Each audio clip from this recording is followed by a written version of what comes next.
that's the difference in the two quarterbacks right now, the precision in the passing game. I mean, Dave Dickinson, back-to-back plays, hits over the middle on that play. The previous one, it was Travis Moore in the corner, but Dave Dickinson doesn't have much room to throw this football in. I mean, and you know, Crowley has been overthrowing the ball, but look at the room. Dave Dickinson throws it in there. That's not a lot of room. 3 defenders all around Alan Pitts, but he puts it right on the spot. And that's the rookie Staten over to make the tackle on Pitts, so presumably he was in the coverage zone. For Kelvin Anderson, big hole opens up for the all-star running back, and he's close to another Calgary first down. Well, we talked about the Big Chill losing a little bit of that weight and not the heavyweight title anymore, but he just made a nice block to spring Kelvin Anderson, and he did it on Carter. There's Carter. Now just follow his path. As Carter drops out of there, he kind of gets in no man's land. He's not deep in pass coverage, and he's not up there in the line of scrimmage. And watch the Big Chill just blow him out of there. Then he's too far and too deep. Kelvin Anderson gets to the outside. Anderson comes up a yard shy. It'll be 2nd and 1. Anderson again. And it'll be close. Hard to get across the 20-yard line.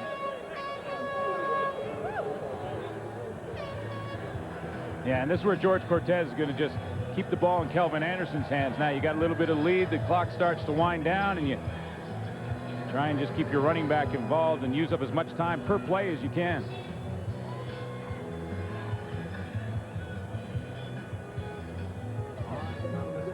Stampeder offense started a little bit slowly in the opening quarter. George Cortez got things worked around shortly after that. But you think about what he did last year with 3 different quarterbacks in the lineup, because he lost Dickinson, lost Henry Burris to a knee injury. He had to go with his 3rd quarterback and still got to the Grey Cup game. Lost Jeff Garcia to the 49ers, too. It is a Calgary first down at the Eskimo 20. Here they come. Blitz was on. The newcomer, Bo Richter, touchdown. Mark Bo Richter has his first regular season touchdown for the Calgary Stampeders. And this is what gets Wally Buono so excited about this guy, is that what he does after he catches the football. Flags all over the field, Glenn, but I believe it was after the play. They're all right down on the goal line there.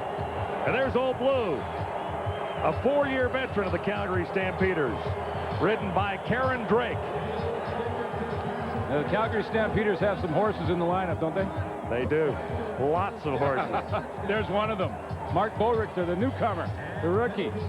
Good speed and a good burst after he caught the football. It's like he has another speed that kicks in, and it's hard when you're a guy that big as a defender. You look at him, think he's going to be slow. Unnecessary roughness. Calgary number 50. Major foul. Unnecessary roughness. Edmonton number 4. And Jay McNeil and Torrey Hunter were in a pillow fight after the fact, but Bo Richter makes the play. Had that great preseason, 3 touchdowns during the preseason, and really made it an easy decision for Wally Buono to put him in the lineup. Mark McLaughlin now for Calgary's 30th points on opening night. Now a 17-point lead for the Stampeders. Bo Richter. Wally Buono was excited about this guy. He's 6'5". He's got hands, as you'll see. He's got speed. He's got it all. He's also got his first CFL touchdown. And you know what I loved about that? You see the 11-year vet. Watch this guy right here. 11-year veteran. He's not just pass catcher. Alan Pitts does what he has to win games. And he makes a key block on the screen pass to Bo Richter to spring him into the end zone. So he throws touchdowns, he catches them, and he makes key blocks too. Whatever you need from Alan Pitts, he'll deliver. And if you add this guy to a talented core of Calgary receivers, it's got to give any team in Canadian football a bit of a scare. Eskimos with 3 newcomers in their secondary coming into this one tonight. All have experience, but all are relatively new to their positions, although Dwayne Provo rejoins the team, but he's in a different position than the last time he played for the Eskimos. 5 plays, 78 yards. Mark Richter has the 20-yard touchdown catch. Travis Moore Same drive for 28. Stampeders kick it off. Donnie Ashley inside his 10. And he's wrapped up quickly by Eddie Davis, number 29. 22 on the return after a 66-yard kickoff, and the Eskimos have gone to the bench. Dan Crowley looks like he's finished for the night. Jason Maas comes in.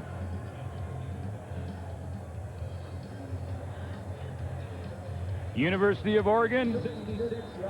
Jason Maas has not thrown a pass in the Canadian Football League. But when you think about Dan Crowley's night, maybe it's time he did. 5 interceptions.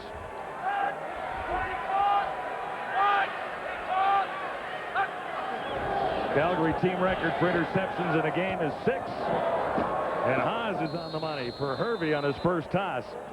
Talking of quarterbacks, once a Stampeder, always a Stampeder fan. Here's Jeff Garcia, starting quarterback for the San Francisco Giants, or San Francisco 49ers. Giants. I could hit a home run every now and then. Anyway. Covey Bay. Yeah, you're back just to have a look at the old team? Oh, definitely. It's always fun to come up and visit Calgary. A lot of great friends that I still have up here, and definitely come watch the home opener. It's great to be up here. You want to call a couple of plays with us? Stand in here, Jeff Sure, Garcia. definitely.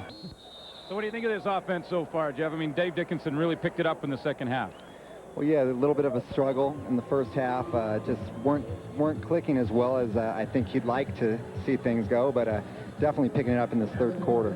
Hate to ask you this, but how many touchdown receptions do you have in Canadian football? You know, I'm going to get on George Cortez about that. And actually, I razzed him earlier today. I came out and I threw on the turf, and I said, hey, George, you going to pull some tricks out of your hat tonight? And he goes, maybe. We'll just have to see. And you know, that was the one. I was begging for that play every single week last year. You had it in? 2 years ago. No, we never had it in. I wanted it in. It was never part of the plan, is what you're saying. They just never let you call it. And I'm an athlete. As compared to Dickinson, is that what you're saying here? No, nothing. We got that one settled in. Joking. Yeah. I know that, and you obviously taught him most of everything he knows out here when he apprenticed under you in '98. Well, he had a couple years where we were together, and he's a very smart guy, very smart quarterback, makes good decisions, and has definitely proved that he can do a great job in this league and be one of the top quarterbacks in this league. Speaking of proving that, got a great opportunity in San Francisco this year, Jeff. It's just an awesome opportunity for myself. Returning home, I grew up basically an hour from San Francisco, and just a situation where now I'm the starting guy for a team I dreamt of playing for, and you know, Steve had a great career, and it was time for him to think about some other things, and now it opens the door for me, and after having a year under my belt, it's a much better situation for me going into this year. I'm excited about it. Yeah, you should be. Second down for the Eskimos with Jason Maas in at quarterback. I don't know if you've had a chance to have a little peek at Maas, but we don't know very much about him. We've spotted him out there. We're learning as we go. We certainly the are. first pass was nice. Well, I was going to ask you about Dan Crowley's game. I mean, he seemed to be overthrowing passes all game long, had a couple of open receivers. What did you see? It looked like something mechanical that he was doing. Well, I don't know if he got to a point where he was getting a bit antsy in the pocket, looking to run more so than going through his normal progression. A couple times he hit DBs right in the chest, cutting underneath receivers, and that's tough. Here's interception number 6. Gift touchdown, Shante Peoples. Shante Peoples. Oh, boy, when it rains, it pours. There they go. 6 interceptions tossed up by Eskimo quarterbacks tonight. This one a little bit different because Maas was hit and it popped loose for Shante Peoples. Now, Jeff, you know what this feels like as a quarterback? Not much you can do there when you're getting belted in the back by Raymond Biggs. That shouldn't count against a quarterback in the stats. It really shouldn't. It really shouldn't. We like to not count those in the stats, but you know, I mean, he's looking for protection on the edge and looking to half roll and set up, and Shante just beat the guy off the corner, and there's nothing he could do about that. that's a difficult situation to deal with right there. You take the hit, you turn around, look up the turf, and there's the guy running in the end zone the other way. Disappointing. Jeff, Great for Calgary. Yeah, quick thought, because we've got to let you go here, but about the 98 Grey Cup victory, still a vivid memory in your mind, I'm sure. Oh, one of the greatest memories that I've ever been a part of. As far as experiences go, it'll always be a great memory. Definitely wearing the ring proudly and having fun. Good luck in San Francisco this year. We'll be watching you all season long. You got a whole bunch of fans up here in Canada cheering for you down there in San Francisco. Good luck with it, Jeff. I appreciate the support. Stampeders on a nice roll. Another touchdown on the interception. Shante Peoples takes it all the way. And 20 seconds remain. In the third quarter, Calgary has exploded in the second half. Biggs comes off the corner in that play. He gets Moss right in the back. Not his fault, like you heard Jeff Garcia say, and he would know. He's been in that exact situation before. Get hit in the back.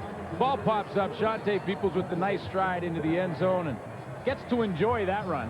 You know, usually you're just in there, you don't even know what happened, but Shante Peoples got to enjoy that one.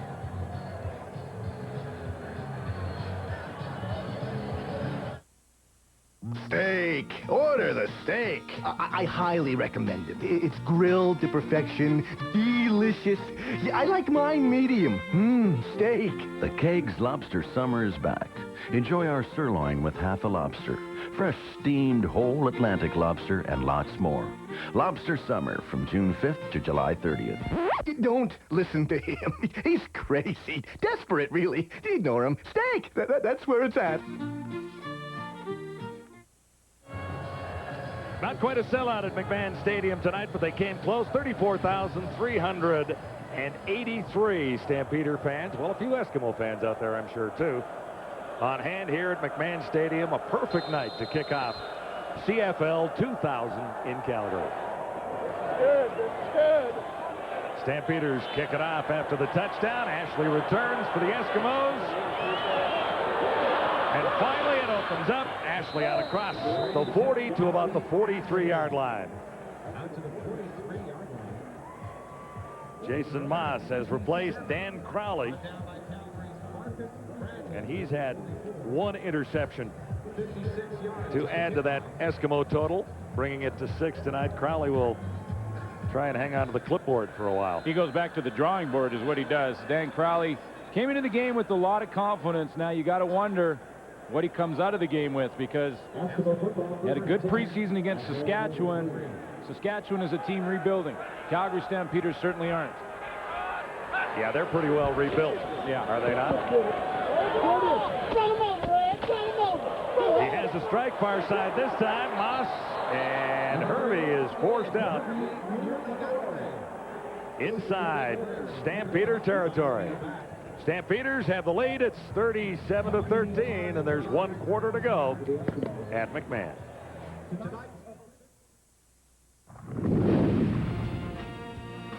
The CFL live on TSN at the quarter. Wow, that was dominating. You know, Calgary Stampeders, a team that have been to the Grey Cup 2 straight years, and they're better on paper and look better on the field right now. That's scary. They really do. I think the Calgary Stampeders are an awesome football team right now, regardless of who they're going to play in the upcoming weeks. The biggest reason why, 22 starters out of a possible 24 positions. They don't have a learning curve to worry about. All they have to do is execute football plays, and I think this is a great example right there. Dickinson right to Pitts, and he splits 3 defenders. That's something you practice, and it's based on pure execution. Right now, they're hot early in the year, as they always are in July, Eric. Well, George Cortez is an outstanding offensive coordinator, and he has quarterback Dave Dickinson already in midseason form. They're clicking on all cylinders. You see another big wide receiver stepping forward for Calgary. All they need is another weapon. But you have some problems, I think, in Edmonton, Matt. Yeah, look, and it's surfacing right now. When Nealon Green went down, magnify the problem. Don Matthews didn't have a lot of confidence in Dan Crowley last year. He wasn't willing to bring the quarterback in and tell him, hey, you're my guy. But what he did do was say, hey, team, we got to make some plays around him. In the first 3 quarters of this ball game, it hasn't happened. The team hasn't made the plays, and it's not all Dan Crowley's fault. There's been a lot of routes that have been broken off, and the timing hasn't been there that we've been seeing from Calgary, Chris. Yeah, right. And what I'm looking at now is a quarterback controversy starting all over. The kid's lost rhythm. He's on the sidelines with a clipboard. Now you got Moss in there. The left tackle misses the block. Moss gets popped in the back, goes in for 6. Now it's a team effort. We're seeing it by Calgary and not by Edmonton. Yeah, the best quarterback in this game so far, Dave Dickinson. The second best, probably Alan Pitts. Now, one other game in the CFL already done tonight. The Montreal Alouettes win it 38-22, 534 total yards of offense. One bright note for the Bombers, George Jones, 153 yards of rushing. Heading to the fourth quarter, the numbers after 3 favor the Stampeders in just about every category. Well, that's the one that you got to look at. 21 points off turnovers. The 6 turnovers, 21 points is the difference in the game. I mean, they have more time of possession, but they keep getting it back after the touchdowns. So, you know, they have struggled, no question. Dan Crowley has had problems throwing the football, but it hasn't always been his fault. Like Matt Dunnigan mentioned, it's been a little bit of pressure up front from Calgary that has also caused some of the problems. Like that. Oh, and a big hit by Hall on the newcomer at quarterback, Jason Moss. He got it away. It's complete on the near side. Oh, just like that. Talk about pressure from Calgary. Well, Darryl Hall, in his 7th season, comes in there and just nails Jason Moss as he throws that football. Here it comes. Welcome to Canadian football. That welcomes him there. And you know what it says to Jason Moss is it says that if I've got to stand in there and take hits like that to complete a pass, it's going to be a long, long night. And I've only got to play a quarter.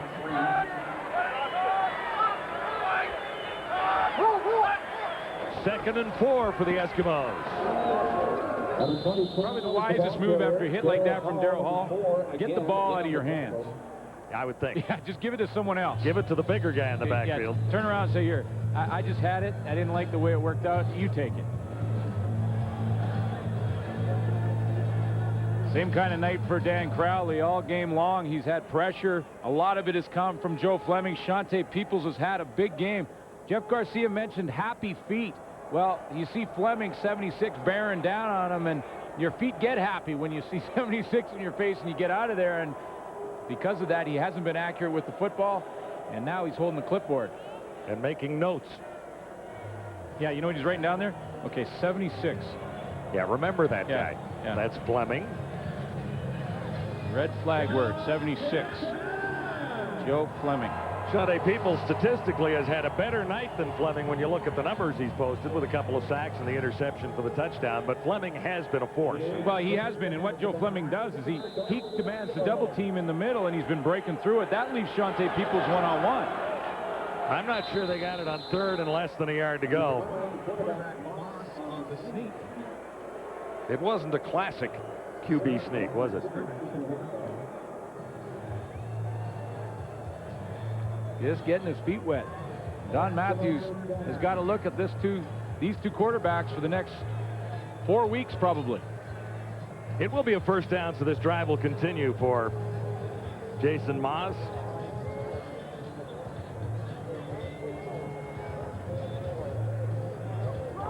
Nealon Green is on the sidelines. It'll be interesting to watch the two combination of Joe Fleming and Shante Peoples this year. In that defensive set. They played together on the same side. You see Fleming and Peoples are going to work in different combinations in the pass rush throughout the football season, and well, they're two pretty good ones. Think back to 97. Shante Peoples, 15 sacks that year. Winnipeg. From the shotgun, the Eskimos put it up. Right on the money is the newcomer at quarterback. Vaughn made the catch. Moss to Vaughn. And we'll see where they spot the ball. It's fairly close to a first down, and if the Eskimos get a favorable spot, they'll move it ahead. Well, this is a chance for Jason Moss now to go in 5 of 6, 63, and maybe show Don Matthews that he should be starting in the next game. Well, he might give Dandy Don something to think about when Crowley had so many difficulties in the early going. Got it back on track, but the interceptions kept coming, and Crowley finishes the night with 5. 2nd and 1, and Mills will have the first down. Moss was a 3rd-round pick in the draft by Cincinnati in the NFL, and then ended up with the Baltimore Ravens last year. Get a lot of playing time, and here he is in Edmonton.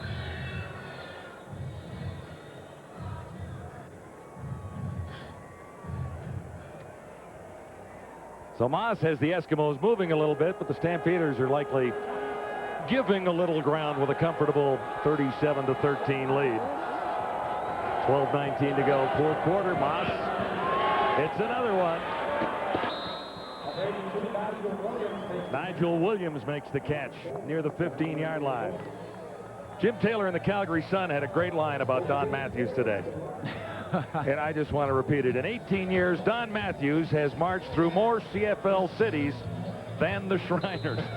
So here is the question. Quickly name the teams that Don Matthews hasn't been head coach of in Canadian football. Oh, hasn't? Now you change it up. Okay, let's see. He hasn't been the head coach in Calgary. There you go. He hasn't been in Winnipeg, Montreal, or Hamilton. Okay, there you go. And all the rest he has. Moss has another first down for the Edmonton Eskimos. Hervey makes the catch. Ed Hervey in his second CFL season with the Eskimos. But, you know, it looks like he's moving the ball and getting something positive for Edmonton. But you're right, John. I mean, defensively, the Calgary Stampeders are playing off a little bit more. Just a little bit, And you know what they do, especially in the secondary, is they start to peek back at the quarterback and they think, okay, now's a great chance to sort of get back in that interception race because Greg Frères right now is leading it. He's got a couple and a touchdown. I got to get in it. So they're all thinking that, getting a little more cushion, a little off the receiver and looking for that pick. There's nowhere to go this time as Moz keeps it himself. Biggs was there waiting for him, and I think Peoples was in the neighborhood as well. You know, game one of the regular season is basically your first chance as a head coach to take a look at where your weaknesses are. And I think, you know, one that you can see right now is the quarterback position is going to be one that the Edmonton Eskimos are going to have to hope develops quickly over the next few weeks before Nealon Green gets back in the lineup.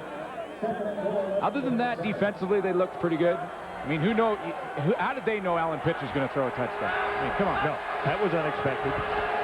Second and goal. Oz is on the money.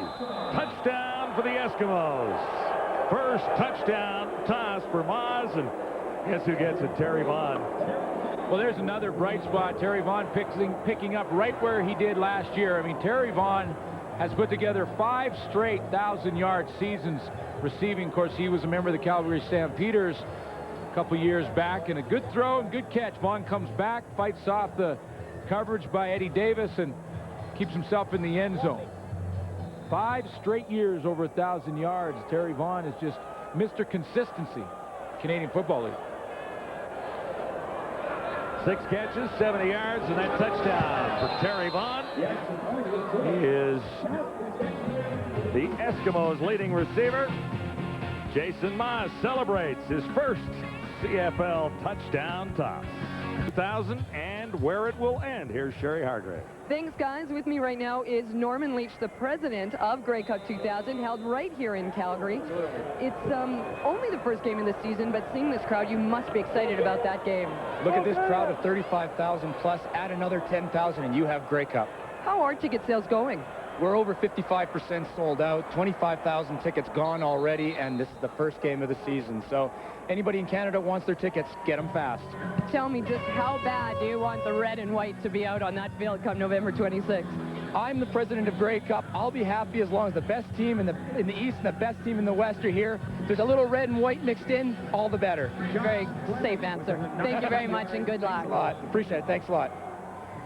Well, I think early it's safe to say that the Calgary Stampeders are one of the best. Are in the running. Are one of the best. Listen, there's still a bitter memory in the minds of many Stampeder fans and players about the '93 Grey Cup that the Eskimos were in and won here at McMahon Stadium the last time Calgary hosted the game. And the Eskimos won the Western Final, moved right into the Stampeder dressing room, and then won the Grey Cup. Stampeders were not happy about that turn of events. Well, you got to think, too, it's difficult when you know that the Grey Cup is being played in your park. I mean, you got to give credit to these players throughout the year, and we'll see how it develops. But Wally Buono's got to make sure that they don't put too high of expectations on themselves. They don't get too beyond what their capabilities are, because you just want to make sure you do your job and win the games you have to get in those playoffs, and then you take one step at a time. But if you start believing that you're in there in game one, no, it could absolutely be not. trouble. And Wally is not going to be counting down to a Grey Cup berth. I can guarantee you that. Pitts was the intended target. Well, yeah, Dickinson missed by a bunch. You look through the league, and of course we'll have the Adidas Friday Night Football. First edition will be BC Lions versus Hamilton, and the Lions look like they've put together a very good football team and good offensive and defensive lines in BC, and we'll see how Calgary Stampeders will handle them. That was a rivalry last year that really developed. Yeah, that was a terrific rivalry, and the Lions came decently close, did they not? If memory serves me correctly. A fumble away with about a minute to go. Yeah. Martino's kick. Mobley for about 4 on the return. Stampeders off to a great start in 2000 with a 37-21 lead on the Eskimos.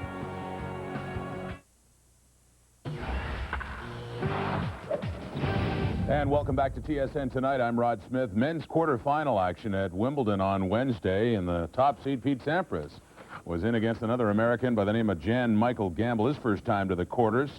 Top seed winning it in the first 6-4, 5-4 in the second, beats Gamble, the cross-court winner. Yeah, that was good. There, and then in the fourth set, Sampras is leading 5-4. This is match point. Sampras closes it out with an ace, and he wins it in 4 to move on to the semis. Now, number 2, Andre Agassi, taking on the 10 seed, Mark Philippoussis, playing each other on grass for the first time. Third set, Agassi up 2 sets love, leading 5-4, serving for the match, gets Philippoussis to hit it wide. He likes it. Steffi likes it. A lot of people like it, I guess, as Agassi moves on to the semifinals as well. Baseball, the Blue Jays hammered by Cleveland, 15-7. The Expos beat Atlanta 6-5. All the details